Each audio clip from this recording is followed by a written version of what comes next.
pas dans le coin le plus explosif, mais c'est toujours magnifique de voir vraiment ces jaunes incroyables. Et aujourd'hui, un des rares beaux ciels bleus qu'on n'a pas eu depuis bien des jours. Là-bas, vous voyez la montagne. C'est dans le secteur des terres publiques. Là où j'ai tourné il y a quelques semaines ma dernière vidéo. Donc, il y avait l'érablière, puis qui montait beaucoup plus haut ici. Et pas très loin là-bas, c'est bien sûr le Maine. Ah, un jeune qui s'est amusé. Woum, woum. Et on est juste au coucher du soleil. Et bien sûr, j'en profite au passage pour, on pourrait dire, faire le plein de ressources artistiques pour mon livre. Puisque c'est un coin comme ici, dans lequel, enfin, je parle de mon livre. Donc, comme je vous dis, des containers, des trucs de même.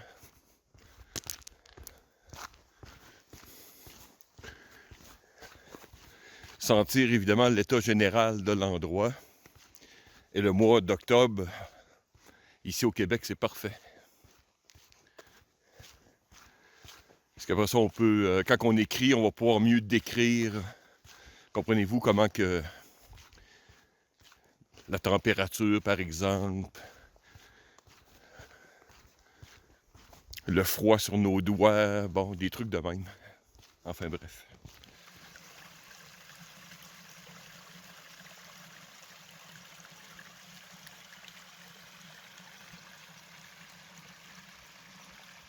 Je ne vais pas trop rentrer sur les propriétés privées, mais ici, ces genres de roulottes, un peu perdus dans le nulle part. Je ne sais pas si on voit bien sur la vidéo.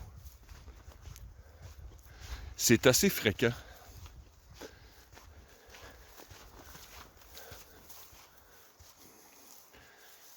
Si depuis que je suis arrivé ici, je l'ai vu puis je vois aucune activité. Mais c'est un élément visuel très intéressant. Mais comme j'explique, assez commun puisqu'il y a plusieurs fermes. Et évidemment, souvent, ça va être pour des travailleurs temporaires étrangers. Ça doit être ça l'explication. Une perdrix qui vient juste de me... Je l'ai filmé. Une belle perdrix dodue ici. Quelque part là. Même ici, j'ai vu ce bâtiment-là, je n'ai parlé à mon voisin. Niveau d'activité zéro. Mais encore ici à prendre des notes. Tout pour l'image un peu des cabanons un peu abandonnés. Ça fait des belles références visuelles.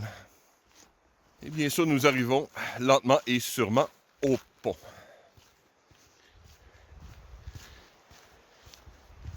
Et juste quelques notes. En fait, dans ma région, la forêt est une belle forêt mixte.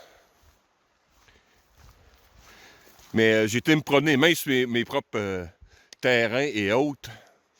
Et si le terrain n'est pas préparé, comme vous voyez ici, c'est un terrain très dur à évoluer, spécialement la nuit. Et je peux vous dire que c'est très bruyant. Vous devez arriver absolument durant une tempête pour ne pas vous faire entendre. Et il y a plusieurs secteurs, comme vous le voyez, des fois des quenouilles qui sont humides.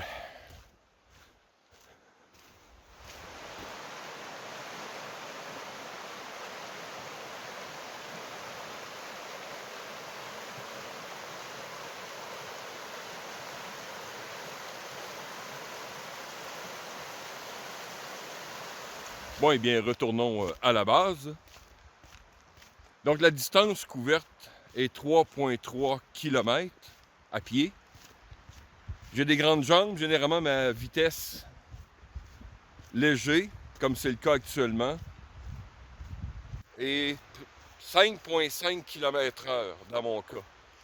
Donc, j'ai pu couvrir cette distance-là, disons grossièrement, en moins de 40 minutes. Ce sont des données à prendre avec le type d'équipement, les bottes, température. Si je voudrais, exemple, désigner cet endroit, par exemple, pardon, comme un point d'évacuation. Juste là-bas, il y a un lever de lune. Je viens juste de le remarquer. Désolé que ça ne paraisse pas vraiment sur la caméra. Je vais essayer d'agrandir un peu. Je ne sais pas si vous voyez. Évidemment, la caméra ne traduit pas la beauté, mais... Waouh! Ici, on a le domaine, bien sûr. Et je trouvais drôle tantôt. Voyez? Domaine centre de nature, en dessous. Denturologiste, haute de l'église sud. On est vraiment dans le nulle part. On est en frontière, comme vous savez. C'est très drôle de voir un métier aussi spécialisé.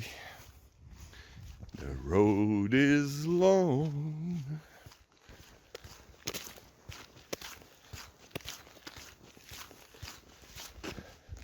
Et bien sûr, il faut en profiter pour s'entraîner avec ces équipements. Balayage de fréquence. J'essaie de trouver, il y a des... sur les balayages de fréquence, j'ai trouvé d'autres stations. J'entends des fréquences. Là, on voit bien la lune.